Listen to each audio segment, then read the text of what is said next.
What if I told you that hidden deep in the mountains of southwest China, there is a massive structure that listens, not to people, but to the massive itself? This isn't science fiction. This is fast. The 500 meters aperture spherical radio telescope, and it's the largest, most sensitive radio telescope the world has ever seen. It's also been called China's Sky Eye.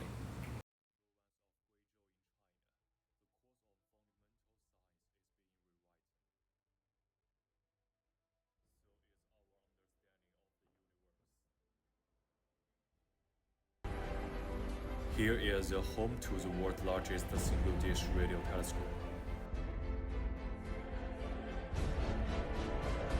A magnificent achievement in human engineering history. 这是一个美丽的风景，科学风景。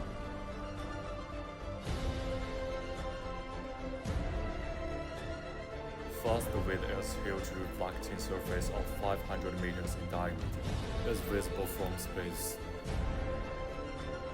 With innovation, the telescope's design went beyond limits.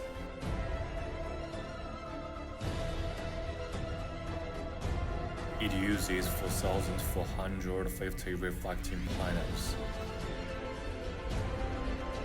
detecting signals from more than 10 billion light years away, and boasts the most sensitive radio telescope in human It's a history. magnificent achievement and a quantum leap in capability. After 5 years of construction, the last reflecting panel of FAST was put in place. The feed carbon lower. FAST aims high in science. 探索宇宙起源、天体起源和生命起源。 What caused the Big Bang? Are there other intelligent civilizations out there?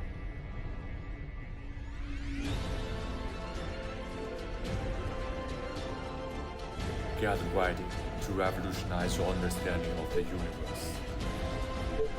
On 22 August 2017, the first puzzles ever discovered by FAST, a Chinese radio facility. As you can see, China's FAST telescope faces a double dilemma. Its science is completely invisible to our eyes, and its operations require total isolation from our modern digital lives. So, how do we bridge this massive gap? How do scientists turn dry and sterile numbers into public awe? Is next. We will dive into the core strategies and the true power behind this scientific marvel. To understand the strategies, we must first look at what FAST actually does. Unlike optical telescopes that take beautiful pictures, FAST is a radio telescope. It listens to the universe by capturing invisible electromagnetic waves from distant pulsars and deep space. But here lies the first major hurdle. These cosmic securities arrive not as gorgeous photographs, but as massive piles of dry TXT or CSV data on a computer screen. For scientists, this data is groundbreaking, but for the general public, it is incredibly abstract.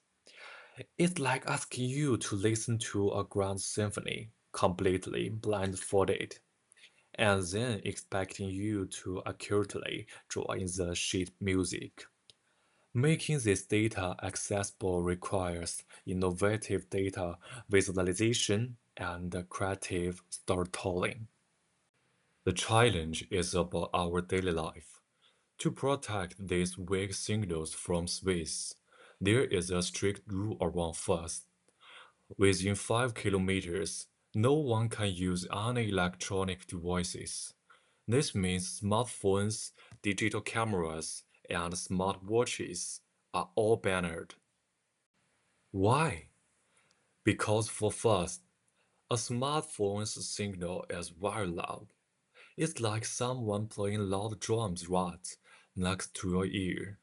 It covers up a quiet sounds from the universe. But think about it. Nowadays, Everyone loves using smartphones to take photos and share them on social media. If tourists cannot use phones, how can we keep them interested? How do we make them want to come? The solution is quite clever. Outside this quiet area, scientists built high-tech museum and used cool animations. They turned the boring numbers into fun games and videos that people can see and touch. This idea was a big success.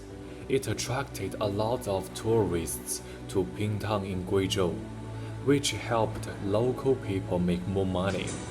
More importantly, it helped the young children learn more about science and technology. It planted a seed of interest in their minds. In the end, this shows something important. High-tech space research actually needs simple public education. Because this huge project uses public money, it is very important to let ordinary people understand and support it. That is also a key part of the scientific mission. When we think about first, we often focus on new story fun or looking for airlines. But maybe the most powerful signal is ever captured doesn't come from deep space. Instead, it comes from the curiosity of ordinary people right here on Earth. So, what do you think scientists should do to make science more interesting for you?